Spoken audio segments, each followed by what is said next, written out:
My name is Louis Bedigan, and I'm a freelance journalist, copywriter, and everything in between. I like to say the everything in between part because it covers all of those areas that aren't covered by the traditional journalist and copywriter buckets.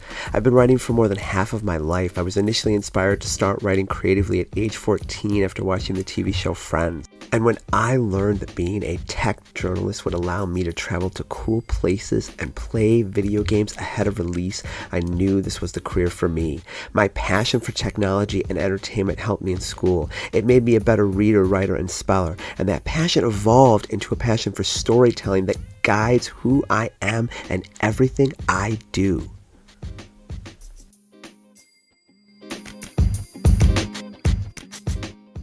Hello, Louis. Hi, how are you doing? Good to be Good. here.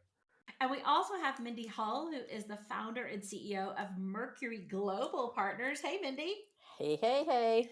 Hey. And I just want to say to everybody out there who's listening, first of all, thank you for listening. We appreciate every follow, every share, every comment. And and one of the things I love about Massive Talk, because I'm going to tell you, because these two guys on the podcast are also massive talkers, just FYI, massive talkers. we were we were in the digital green room, and I have never heard so much comment talking. Yes, no, we got to talk about that. No, my God. And so you guys are in for a really great show today. That Louis has been a tech journalist for a long time, and Mindy has run this company, Mercury Global Partners, for what, almost 2 decades now. Is that right? 17 years. Yeah, 17 years. And so what we have today on the call is a very experienced marketing PR person who really knows how to manage her clients and get them coverage and set great expectations. And then we have, on the other side, we have a tech journalist, Louis, who also, by the way, is the master of all things words, putting them in a line, whipping them into shape. So we're going to talk today a little bit about what the HE double hockey stick is happening out there in the world of public relations, because I still think it's a dirty word right now. And 2, some of the things that we're hearing in pitches. And 3, the things that bug the crap out of you guys in terms of not knowing who you're pitching, calling a journalist. Like, what? Who calls a journalist anymore? Do you guys, have you noticed this? Is this a thing? Well, Louis, do you want to take this one? I'll comment later. I'll follow you. Sure. Thankfully, when you're freelancing, that is one thing I should point out too, is when you're freelancing, thankfully, it's not as easy to get my numbers. So only the people that I want to have it tend to have it. I don't really get hounded as a freelancer. But when I worked full-time for Benzinga, oh my gosh, you would get these emails at somewhere between 7 and 9 a.m. I was just getting into the office, and I wouldn't even see them yet. I wouldn't even know they existed. And then I would get a phone call and somebody's like, hey, did you see my email? Hey, did you see my pitch? What do you think about it? I was like, what are you talking about? I haven't even gotten the chance to see it yet. It was always so strange. And it was never anything in my coverage area. So they never got the coverage they were looking for. They were just willy-nilly throwing it, darts at a dartboard, trying to hit the bullseye with whatever journalist they could get their hands on. And if they had actually taken the time, they would have found out that I wasn't in their coverage area. They should just move on, and they would have saved us both some time. And a phone call. Yeah, I mean, I have to tell you that I was talking to a woman in the UK, and she was saying, do PR people, I don't like to work with US PR people because they don't call journalists. I'm like, what? She says, yeah, I only want to work with people who call journalists. I'm like, well, I don't know who those people are, but if you call me, your number's getting blocked, and I'm probably going to tweet about it. Yeah, or what century you're in, or decade. Yeah. I mean, like, honestly, maybe back in the day, but most of the people back in the day, well, Louis was like younger and watching Friends and decided he wanted to write. I think it was even before that. I think it was before fax machine days. Yes, Let's go back to the Wayback Machine. And you would type a press release, and then you would go to the bleeping fax machine, and then you beep bop boop the stupid number in, and then it goes meh, and it takes the paper and it sends it to that actual fucking journalist. Yes, this will be an explicit episode. Yep. And then you just had to hope that in the newsroom, like you said, Louis, that you went into the office to do your work, that then there would be a pile of bleeping faxes that the journalist would go and get, and then go, this news is fascinating. And then they would go write it up. And it would be like the type of thing that you dreaded, because I have worked on both sides of the fence. I started out in public relations for an in-house at the Atlanta Market Center, and we were running back and forth to the fucking faxes all day long. You had to fax a press kit. fax Horrible. a press kit. But I do think, that being said, is that press kits actually probably meant, I think people were more intentional. You had to type that shit up on a word Yeah. processor and then go print it out and then stuff it into a press kit, either fax it or, I don't know, oh my God, the horror, Carrier pigeon. mail it. Mail it. Well, let me Yeah. tell you, when I was going to, so I went to 5 E3s. That was the Electronic Entertainment Expo, and my first was in 2005. So I went 2005 through 2009, and the first year or two or three, or maybe even all of them, we were getting physical press kits. You'd go to the booths, or ahead of time, they would give you Yeah. this physical folder. It's crazy to think Yeah. in 2005 that we were still Yeah. doing this. And I mean, I didn't have any complaints. It was just the way it was. And Yeah. I mean, honestly, Because you looking didn't back, know any different.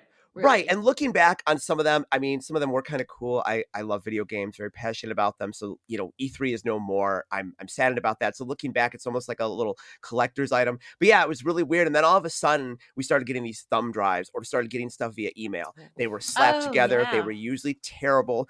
And I mean, does anybody really read them? Oh, I need a photo for my story. Okay, I'm gonna go and look at the press kit. Otherwise, nobody is paying attention to those press kits. Yeah, and I tell you what, Mindy makes great digital press kits. Like, I'll tell you, her press Thank kits for you. her clients are off the hook.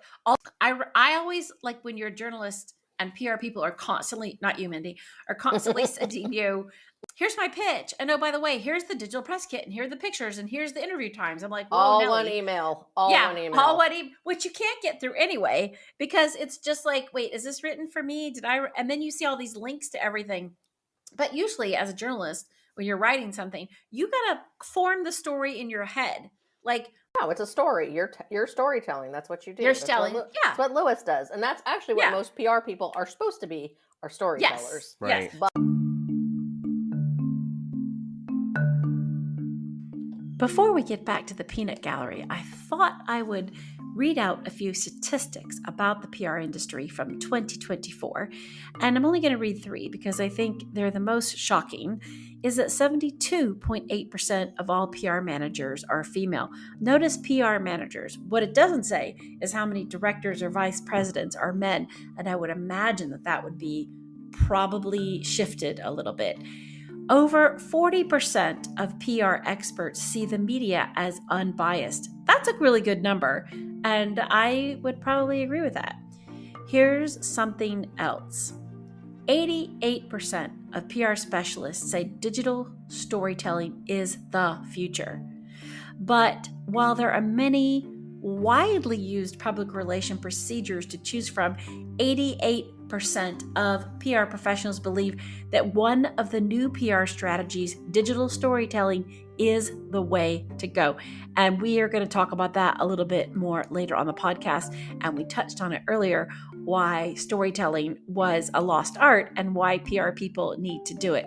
Other strategies that PR people think are going to shape the industry outside of digital storytelling is social listening, social purpose, big data, behavioral research, branded content, live streaming, artificial intelligence at the bottom of the list next to virtual reality, fake news, and in a funny ha-ha moment, Donald Trump.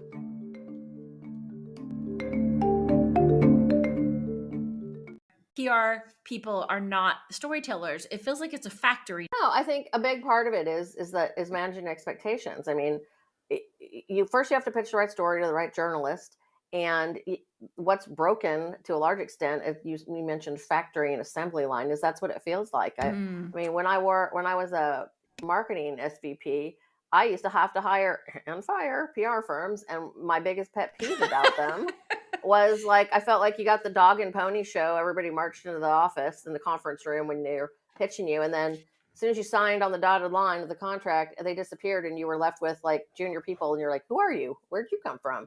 And they're lovely, but the biggest problem, it was like puppies gone wild, and they don't know what they're doing, and so they're, like, making a bigger mess. And then you have to go back and fix the mess. And most of the time they didn't know how to write, and they didn't get the story, and they didn't have the relationships. And they would do things like call a journalist or send a bad pitch. And you're like, no. So it was more, you spent more time cleaning up the mess than you did actually. I was like, why did I hire you? I'm hiring you so I can wait, I'm paying you and I'm cleaning up your mess. How does this work? Loop back to what you said about managing expectations and getting clients on side. If companies come to us before we even engage with them, I'd say, what are your goals? What do you want to achieve? We had a client last year and they were lovely. They were Danish. You have this funding announcement and this is what we want. And I was like, how much time do you have? And they were like, what? And I was like, I'm being honest. I was like, this is what the news cycle is right now. You've got this. I mean, it was September. I was like, you are literally in the thick of it with like conferences and Apple announcements. I love that you brought that up though, like that part of like educating them, because I do think that PR gone wild. I love that. I have this, I wish I had a sound for that, but I do think that is a churn and burn situation. And when you're talking about, like how much time do you have? Let me tell you about the news cycle. I think that's a really important thing to do, is to educate them, because there is a news cycle. There is a news cycle in terms of, today, people have an attention span of a gnat. I actually think a gnat has a more of attension span than people does today. And so all these CEOs who want coverage, they're only getting their news from like news alerts. Nobody's actually, and I use that physical form, Lewis, because if you were at E3, you'll know like everything was like a trade show pub. Right. And you wanted to get in the public, in that physical magazine that they have at the show. And then they would say, oh, but I really want to be in print. I'm like, okay, but you do realize that this is given at a show for 3 days and will end up in the garbage in a little bit. Like, it has no legs. It goes nowhere. Pieces. They're vanity pieces. It's vanity. I love that. Vanity pieces. And I think that is what these companies want. I'm not all they of do.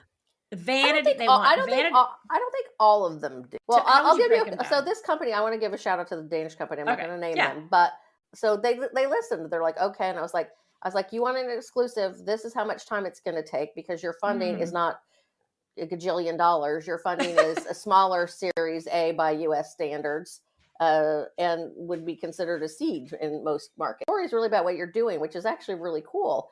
And they're like, okay, we're going to trust you to tell us. I said, it's going to take some time, but boom-de-boom. It took 6 weeks. We got the right reporter is the whole premise of it is, as I said, if this is what you want and you want an exclusive, gal came back, she's like, I love this story and I want to cover it, but I'm in the weeds for like 2 weeks. And I was like, what about 2 weeks from now or 3 weeks from now? She's like, done. And we did it. They got coverage. They were thrilled with the coverage. Their board was thrilled with the coverage. The CEO was happy. Oh, and by the way, they got a podcast also out of it, because it appeared on the Daily Podcast. So they got more out of it, and they were like, "Well, we're so glad we listened to you." And I'm like, "You're like a dream client. Can I have that in writing?" Right. Yeah, that there's a lot of value in that, right? Because you're helping a company be more understanding about what it takes to get, in the news, so to speak. And what is it that is absolutely not working that could be fixed if people would only listen? They need to take the time, PR people do, and the corporate culture is so bad, because it's what you were saying about the factory. It is an assembly line. They just come in, all these PR people. It makes it look like the industry is devoid of talent, when in reality there's so much talent, and there are way more PR firms than we probably need, and yet they're all fighting. They're all fighting for. What is it exactly when you're acting like we must get out 1,000 pitches to 1,000 journalists, and you're just writing the same spiel over and over again, and you're not customizing it, and you're not tailoring it, and you're not targeting anyone? I mean, what is the point? Like, you were laughing about one of the pitches that it says hi, and it doesn't even say your name. And I get that too. And that is absolutely terrible. It's like, it is so easy to plug in a name into these, these emails. Yes. Hi. I mean, it's like, what? Or hi name is my favorite one. Yeah. And now I will say, there are people. I once worked with someone who was not good with names, and one time called a client the wrong name. I don't know what went on behind the scenes, but I can only imagine the bosses getting super furious at this person who was also a boss. There were some statistics that came out from Meltwater. The global PR market is expected to grow to more than $133 billion by 2027. A lot of garbage in, garbage out. Yeah, 100%. Number 2, demand for PR specialists is predicted to grow by about 6% by 2032.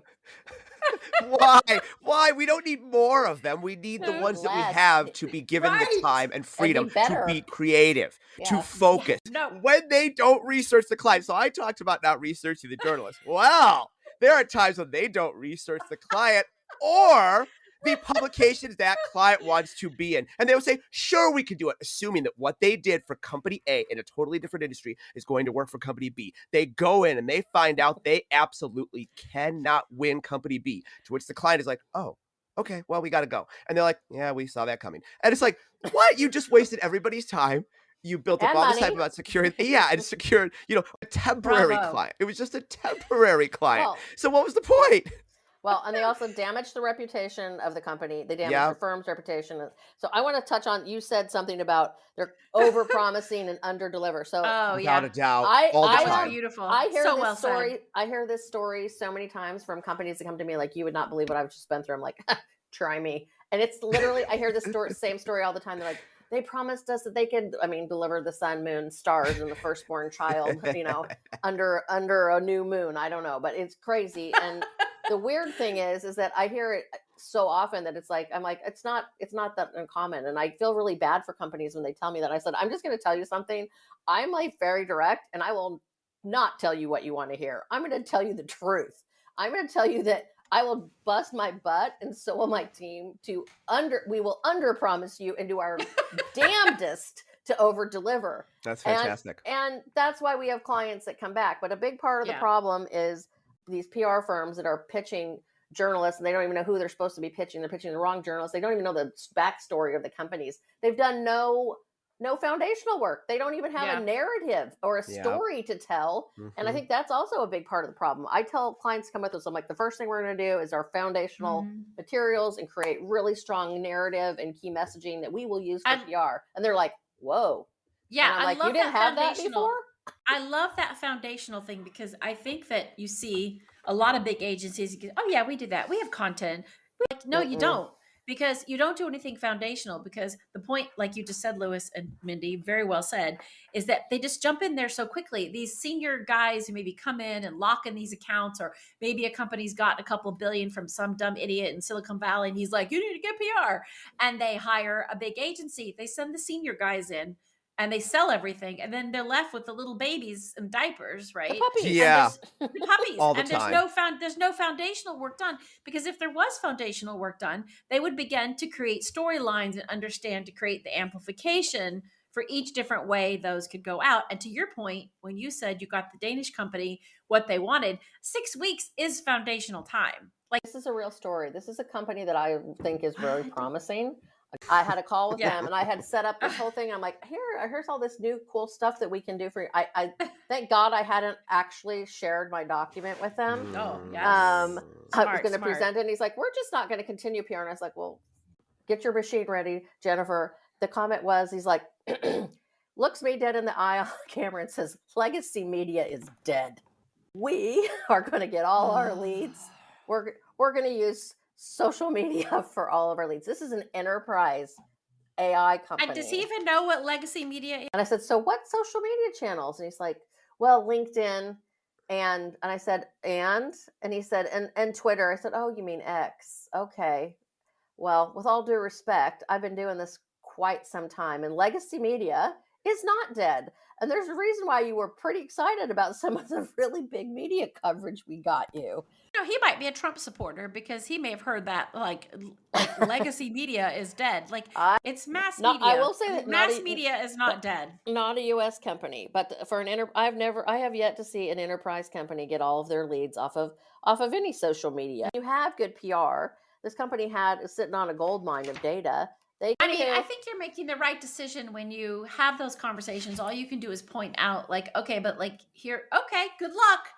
PR has to change. And people like you, Mindy, with your firm, Mercury Global Partners, is a firm that actually tries to take that foundational approach in the beginning. So the third thing that this survey I think is interesting is that PR professionals think that AI is one of the top 5 skills their companies are going to need to focus on for the next 5 years. Wooga! Like, okay. Also, what top 5 skills they need to work on, meaning like get AI to write their press releases, which already suck Right. anyway. Right. Come on. You can tell an AI written piece from 19 miles away. Of course you can. I think, But- so AI is interesting though from a PR perspective. People ask me like, do you use AI? I was like, I've used it to I used it to write a pitch, but I didn't use Mm. that pitch. I didn't copy and paste. It was awful. I used it as and I to would see.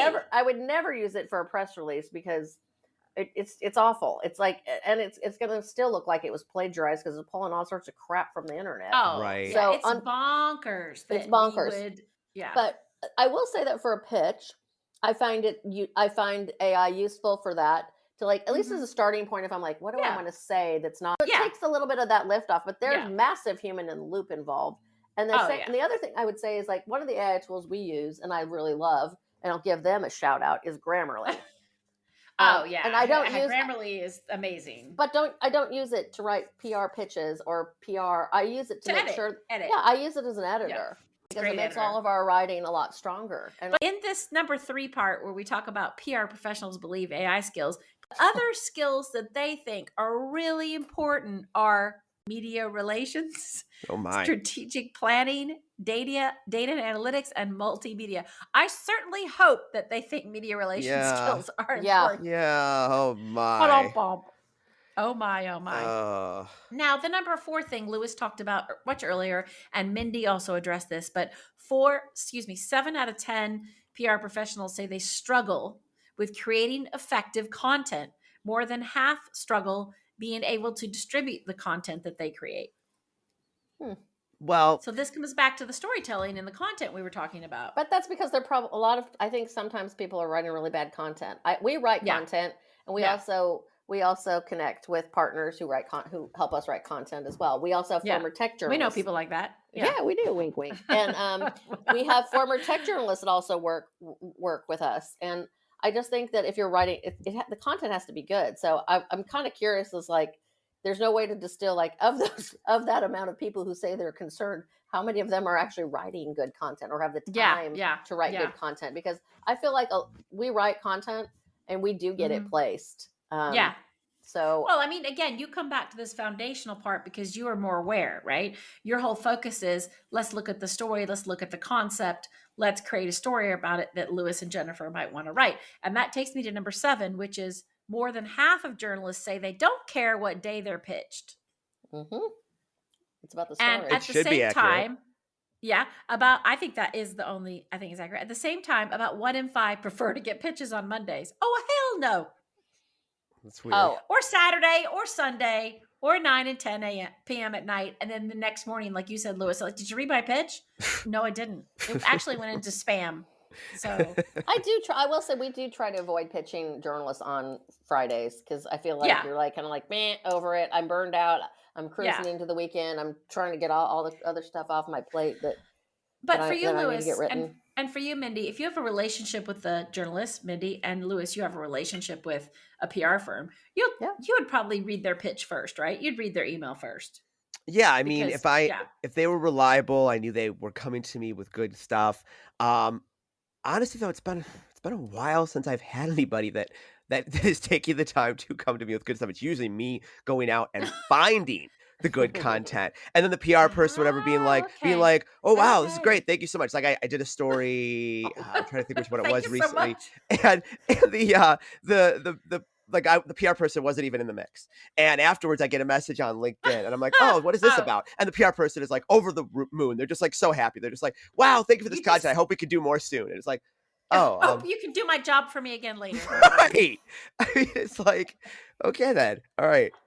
But actually, Oh. one thing though I did want to interject is the Yeah. foundational element, and one of the problems. Okay, you've got the assembly line problem, you've got the corporate culture problem, you've got just so many issues, but also the element of so many people don't even know how to begin to, generate a story on how to communicate with their clients. And this was something I tried to do, when I was full-time in an agency. I would, have teaching sessions where I would try to guide them, because the common thing for PR people to do is, oh, we got to have this intake call with new executive at new client. And they do this intake call and they ask the same generic questions, and they don't do great follow-ups or follow-ups at all. I had come aboard and I was listening to one time, and I must have listened to this call like 4 times, hoping for some nugget of great content hidden in there, but they were leaving commentary hanging. Somebody would say something and then they would just move on to their next question in their list instead of following up with the million things that I would have asked. Like, I know I have an unfair advantage by being a journalist as well as a copywriter, but I mean, being a journalist that and conducting so many interviews, it really helped in everything I do with writing because now I root everything in interviews. So when I get a Yeah. new client, I want to have that close relationship. I want to be talking to them and asking follow up after follow up and learning what it is they're really about and the message they want to send. And all I Yeah. ever saw was PR people that were either unwilling to do it, that didn't know what questions to ask, that didn't want to take the time to learn, or that they were too afraid of wasting the executive's time. Oh no, heaven forbid we take an hour of their time instead of a half an hour. I mean, it was just, it was such a complete waste. And like Yeah. my favorite thing though was that call that I mentioned that I listened to 4 times. I remember because I work from home, so I'm in my kitchen, walking around in circles, listening to this, trying to pull out something. And the thing that really stuck out is this moron. I have to call him a moron because he drove me nuts. He says when they finally tried to dig in and say, hey, no, we would like this from you. We'd like this from you. He was like, you know, you should go look at this blog from so-and-so, who was not a member of the company, by the way. It was completely unrelated. Oh, they God. partner, but they were not, he was not an employee. He says, go look at this blog. He's got some ready-made content all for you. And it was like, this is not ready-made content. This is content that he wrote. We are not going to plagiarize his work. And that was all we got out of this guy. And Oh my eventually God. this guy Yeah, left I get that a lot too. Just go read the blogs and pull from there. I'm like, I'm not pulling anything from some something that's already I been have published. thoughts on this actually. Go. Because Thoughts. because I didn't start off in the PR world. I came from the business development and marketing side of things on the media side because I came up through the media. I used to work for the Financial Times, as Jennifer probably remembers. And so I go back to the old newspaper days. But I was on the commercial side of the business, and you always ask questions in business development. And it's sales. And one of the reasons people are like, well, why do you think you're good at PR? I'm like, because I was good at business development. And you know why? Because I asked questions all the time. And the best salespeople that I know, there's somebody that I know who has won sales deals. I'm like, how in the world did you get that? And they're like, I keep asking questions until I find what's making them tick and what they're going to get passionate about. And I love that connection. Pull it out of them. And you have to do that. And like that foundational stuff that I'm talking about, the work that we do, to your point, Lewis, is we have these onboarding calls with clients. I'm like, pre-pandemic, it was like, okay, we're going to go in person. We're going to spend a whole day with you. And Absolutely. I'd have a whole agenda of like all the stuff we were going to ask. And they'd be like, whoa, you guys have a lot of questions. And I'm like, yeah. So I said, we're basically pretending we're journalists and we're going to ask you everything under the sun. And Very smart. And please give us all of your marketing materials, everything you've done to date. If you've never done PR, that's fine. But give us your investor deck, give us your marketing deck, give us everything, and we'll take it back. We'll take your keywords. We'll distill all of this into key messages that answer all the basic questions that need to be answered to tell your story. A lot of companies, like PR firms, it's like grabbing for clients. It's like whack-a-mole. They take them. They're like, we're so desperate for clients, or we just want to get the money in. And we don't, this kind of touches on something. I think it was Lewis said it, or it might have been you, Jennifer, earlier, is like, you get the clients in and then it's like turn and burn. And then you have them for a few months. And then that was Lewis. It's like, they're going to leave. So, oh no, we got to scramble and do everything we can to keep them. And no, that's not how it works. Actually, you should look at the beginning when somebody comes to you and actually go, is this really a client that if I was a journalist, that I would want to cover? Yes. And if the answer is no, bye-bye. I've actually had very difficult conversations. I mean, they were nice and polite, but they might have been a little bit awkward where I was like, you know what? You're not ready for PR. This is not, you're not a company. You're not a fit with us. That doesn't mean you're not a fit with somebody else. And I'm not being cynical. I'm being honest. But I think we needed to be honest with clients. Absolutely. And I think then it's part of that onus is on us as PR people to say, no, you're not ready, or no, this is not a company that is PRable. Sorry. Yeah. Not PRable. Not sorry. Like Lewis so aptly summed up a lot of things we were talking about. The assembly line, and I'm adding this ness of the PR world today, the corporate culture that sort of, sickly sort of just get the clients in, and if right before they get ready to go, just like, oh shit, they're going, and then try to get them back to stay. That foundational work, how do you generate a story? Get something off your chest, which we've been doing all during this podcast, about who's doing PR good, who's doing PR well on a big scale. I find that the big PR agencies usually don't do PR well. unless they're being Mhm. paid an exorbitant amount by like big tech and their publicly traded Yeah. companies. I feel And like then big tech can most pretty much get headlines on their own anyway Right. exactly. So basically, the big tech's shelling out money for I don't know, they're setting their money on for fire. nothing. But how many Yeah. bad pitches do you get out About of 200. per day? Yeah. Yeah, and of those, how many do you read? 3, 4. Exactly. That's part of the problem. I think that's true. I said that to somebody once, and she goes, "You really get 200 a day?" I'm like, "Sometimes 189. Sorry." Yeah. But no, I don't. I can't read them. I put them in a filter and I look at the headline and then I look and see who I know. There's one more guy, give him a shout out. I hope he's listening. Peter Moran. He's with Indicate Media and he will do the same thing. I'll see an email come in and he goes, "Listen, I know you're busy. You don't have to look at it now, but I thought you might like this story." He will bust a move. I'm sorry, Lewis, that you don't have that. You've never had that. Maybe you should work with Mindy. Absolutely.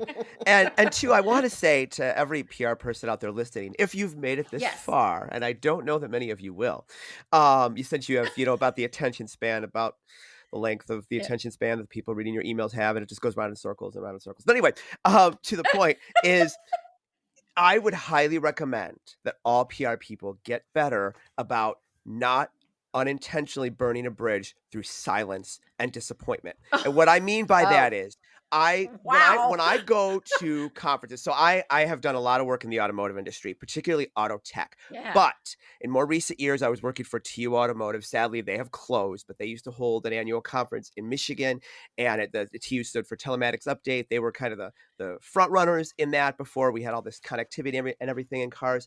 And so I worked for them, but all I ever did for them was I conducted interviews, and most of them led down the path of, autonomy and the latest connectivity and all of that. So I had very specific needs. Otherwise, there was no point in me talking to someone or conducting an interview because they just weren't going to get any coverage. And I was pretty clear about that to all these PR people. So this one time they gave me this guy, I don't remember what his title was. I think he was in the C-suite. And I interviewed him, and he couldn't answer a single question I asked, even though they knew up front what I was going to be asking. And he turned everything into a sales pitch for his company.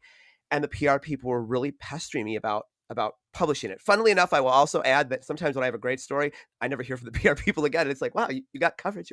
Hello? Anybody out there? But anyway, this PR firm that clearly was desperate for coverage, and they just kept hounding me. So finally I said, look, this isn't going to work for the publications I work for, but if you bring him back and this time he can actually talk about the subjects that I need to talk about, then I am more than happy to interview him one more time. I never heard back again. Yeah. Ever. They just went What? dead Yeah, silence. those people get blacklisted for me. I put them in spam, trash, delete, block. Like, there's no way.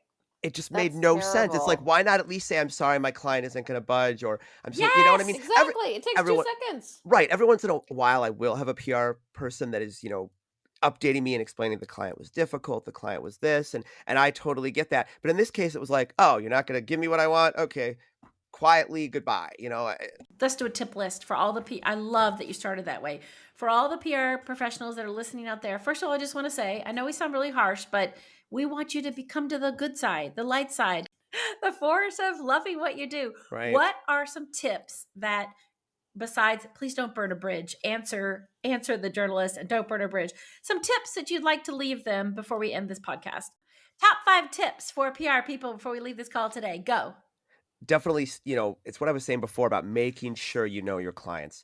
Don't be worried about, oh, I can't take the CEO's time. He's too busy. If you get him on the phone, you know what? In my experience, and I've been doing this a long time, people will stay on the phone far longer than they say all the time.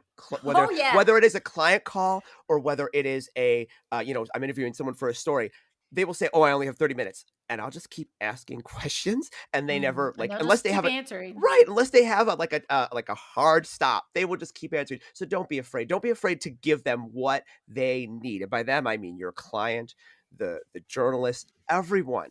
If you take the time to really know your client, the results will be so much better. So that is like the number one tip that I could give. Okay. I love that. What about you, Mindy? I have several tips.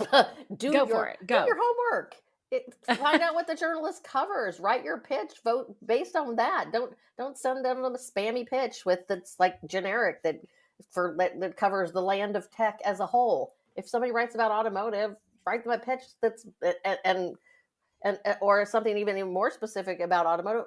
Hone your pitch and write it for them. The other thing I would say is don't hound people unnecessarily. Don't send somebody we talked about somebody called you like the morning they sent the Right. pitch, like literally 2 hours later. Don't do that on email either. It's like, you know what, journalists read their emails, and if they're interested in your story, they're going to get back to you. And be on time with journalists. Deliver things by deadline.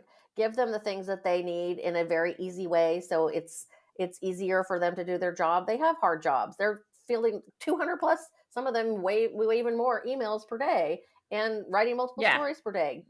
Don't give them a press kit that's like image.176 blah blah blah and nobody knows what it is. Give it a description so that it's easy. Yeah, that's good. Put it all in a press kit that you can easily click, so that, and give people a choice of different things that they can use in your press kit. Don't put 2 pictures in there. Don't put, one logo in there that can only be used on a certain website that's like for a dark background. Make sure you've just done everything and set the journalist up for success and set yourself up for success.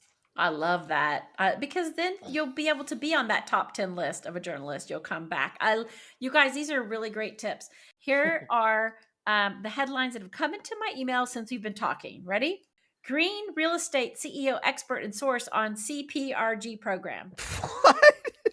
That doesn't tell me that anything. Even mean? Yeah. Now, by the way, I can see the first 5 sentences the way I set it up on my thing. I can see, hi, Jennifer. At least you got that right. With and I haven't even opened it because I'll just delete that one, right? Okay, here's another one. Ready? Taking sustainability seriously with HX. HX? What's HX? Don't know what that is. I might open that because it says sustainability. That's the only reason you would open that, though. No, that would be the only reason, right? Now, here's one that's completely OpenAI -- updates to DALL-E and ChatGPT. Hi, Jennifer. Tina here on behalf of, and then it cuts off. I have not heard any headline yet or subject line. Yeah, you let me know if there was something you would grab. What actually it does or why you should care. Yeah. Okay, I love this. Here's one. Algaeverse and opportunities. Okay. Algae, like algae? Yeah, so I'm kind of interested because it's so fucking weird. Yeah, I'm intrigued by that just because it's a little bit off. It's different, Algaeverse. I have written about algae before. Yeah, and I know that they're doing some really cool things with algae, so I'm kind of like, what does that mean? But what does that mean? Should we open it? Let's open it. Okay, let's see. No name. It's just, fruity nutcakes. It's a picture of 2 Gen X. One girl has pink hair. Another she's holding up a peace sign. They've got white t-shirts on. And it says, Algaeverse in the spotlight. Steward-owned Berlin-based impact startup developing menstruation products from seaweed. That's one sentence. Whoa. Has recently closed a 7-figure investment round with a groundbreaking and self-developed sustainable financing instrument, the Future Profit Partnership Agreement. It could have been an interesting story, but the way it's presented and written is cringeworthy. Baltimore port closure is damning for the ag supply chain. Huh. Okay. And she spelled damning, DAMMING. Hardy har. That's my other tip. Proofread your work. Yeah. Oh my gosh. Proofread your emails, for crying out loud. Sorry. And here's one. That's okay. It's good. We love these rants. That's why I wanted you guys to be on the show. I knew you'd both be ranting. Gen Z embraces pets as millennials step back. Exclusive data set. Okay. I mean, that might hit up some journalists might. I don't know. Let me give a tip. This is gonna give a tip. Yeah. Just about the whole not saying, just hi, find out who the person is. Stop with hey there and hi there. Stop that. Yes. Unless you're my buddy, my best friend, someone I really know, you know what I mean? Like we've had a drink with, right? I have a hangover with. Yeah, I have colleagues I've known for many years. They might be like, hey there, okay, that's cool. Yeah. Or look who it is. That's totally fine. Do not do that if you don't actually know me. It's okay to reach out to get to know me, but find a better way than saying, hey there. A word, Lewis, word. Calling out to all PR people out there. If you would like Louis Bettigan and Mindy Hull to review your pitches and help you write one pitch that you could use that would get your clients coverage, we will live write your pitch on a podcast. Well, you guys, thank you so much for coming on the show. It was so great having you. I love all the rants. Will you come back and do another one where we live edit somebody's pitch? Yeah, definitely. Absolutely. Excellent. Had a blast with you and Liv.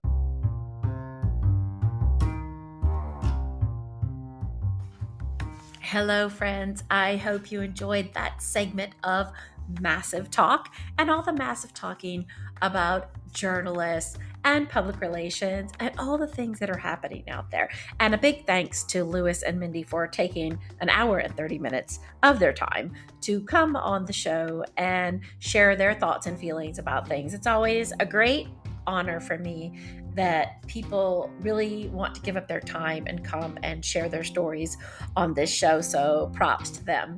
On the next episode of Tiny Little Victories, we have a really interesting guest, and she has the same name as me, which obviously can't be a bad thing. But her name is Jennifer, I'm going to pronounce her name right, Henchy. And she is the CEO and founder of Fertile Fertility Science. And she has created the introduction, I guess, let's just say she has pioneered the introduction of the first and only sterile FDA cleared, FDA, that's big doings, over-the-counter at-home insemination kit for infertility. Now, there's no giggles here because I know we're all grown-ups, but she has a PhD and she went through her own struggles with becoming pregnant. So she decided just to go out there and like step out from behind all the medical rhetoric and to sort of set her sights on revolutionizing healthcare and creating solutions for men and women who are having troubles conceiving. And so she's going to share her personal experience with us about infertility and really what drove her to create Fertile that is transforming infertility treatment. And you guys know I don't use the word transforming very often, but if you think about the number of people who cannot get pregnant and the large volume of costs that go into the process in this infertility world. Imagine what it'd be like if you could do it at home for a fraction of the cost. Like, she's just going to share with us some of the things, the roadblocks that she encountered with the medical community and her solutions to that. And I love that because that's like someone that's out there thinking like, how can I solve this problem? And that's what we should be doing. How can we solve problems? So on that note, I shall sign off for today and thank you all for listening, sharing, rating, and passing this episode on to people because without you, we would not be here. So thank you, and we'll see you in 2 weeks on the next episode of Tiny Little Victories.